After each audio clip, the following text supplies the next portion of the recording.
बिस्मिल्लाहिर्रहमानिर्रहीम जी, अस्सलाम वालेकुम। जिंदे रहो बसते रहो, अपना स्थित है। आज आप मेरी वीडियो पे आए। अल्लाह पाक आपके माल में, कारोबार में, इज्जत में, रिस्क में, खानों में बरकत दे, आमीन। आज आपके लाया हूँ दावतों वाला मजेदार दानेदार कौरमा। चलो फिर, जितने मुंह इतनी बातें, जितने लोग इतनी रेसिपी। आपको पता है किसी को किस तरह की पसंद है, किसी को कौरमा किस तरह पसंद है। किसी का कौरमा कोई काजू डाल रहा है, कोई बादाम डाल रहा है, कोई उसके अंदर ब्राउन प्याज डाल रहा है। किसी की थिकनेस ज्यादा है, किसी की कम है, किसी को ज्यादा चाहिए, किसी को कम चाहिए। हर बंदा अपने अंदाज से बता रहा है। और जितने मुंह सच्ची उतनी बातें, उतनी रेसिपी है। इंशाल्लाह आपने पहले भी कौरमा खाया होगा। आपसे गुजारिश है कि आप इस तरह एक बार बना लीजिएगा, मजेदार इंशाल्लाह, इतना कि सच्ची उंगली चाटते रहेंगे। तो चलो फिर चलते हैं रेसिपी की तरफ। शादियों वाला दानेदार कौरमा किस तरह बनता है, आसान सी रेसिपी है, शुरू करते हैं।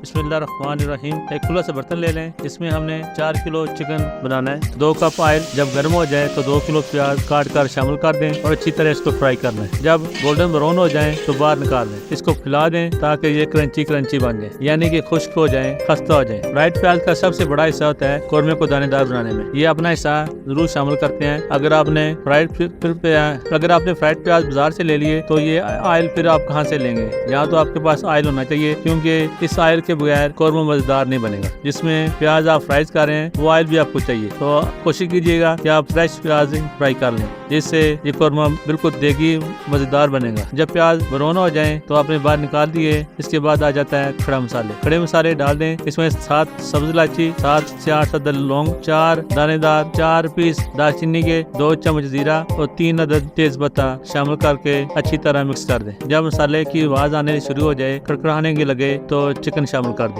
साफ किया हुआ 4 किलो चिकन मैंने शामिल कर दिया है। अच्छी तरह इसको फ्राई करना है, अच्छी तरह इसको भूनना है जब तक इसका कलर चेंज नहीं हो जाए। जब इसका कलर थोड़ा चेंज हो जाए तो इसके अंदर 3 चम्मच अदरक लहसुन कटा हुआ शामिल कर दें और मिक्स करके इसको 2 मिनट तक भून लें। 2.5 चम्मच पिसी हुई मिर्च यानी बसार शामिल कर दें। आधी चम्मच हल्दी और 2 चम्मच कश्मीरी मिर्च, देगी मिर्च, जो जिससे रंग कौरमे का अच्छा आएगा, वो शामिल कर दें। 2 चम्मच खुश्क धनिया, 1.5 चम्मच भुना हुआ जीरा वो शामिल कर दें और 1.5 चम्मच ही नमक शामिल कर दें। अच्छी तरह भून लें और मसाला जल ना जाए इसलिए अभी से आप इसके अंदर आधा किलो दही अच्छी तरह फेंट कर शामिल कर दें और चम्मच चलाते रहें। दही भी लाजमी हिस्सा है। ये दानेदार चिकन जो कौरमा बना रहे हैं इसका एक हिस्सा है, जिससे ये वाकई दानेदार बनेगा। इसको अच्छी तरह भून लें। जब तक इसका पानी खुश्क ना हो जाए तो इसको भूनते रहें। जब इसका पानी खुश्क हो जाए तो प्याज जो आपने फ्राई किए थे हाथों से अच्छी तरह मसल करके जहाँ इसको कूट लें, वो भी ठीक है। मैंने इसको मसल के अच्छी तरह मिक्स कर दिया। थोड़ा सा पानी शामिल कर दें। 1 गिलास मैंने पानी शामिल किया है। इसकी जगह जब पानी खुश्क हो जाए तो 1 कप मलाई डाल दें। मलाई की जगह आप काजू का पेस्ट शामिल कर सकते हैं। पानी में 6 से 7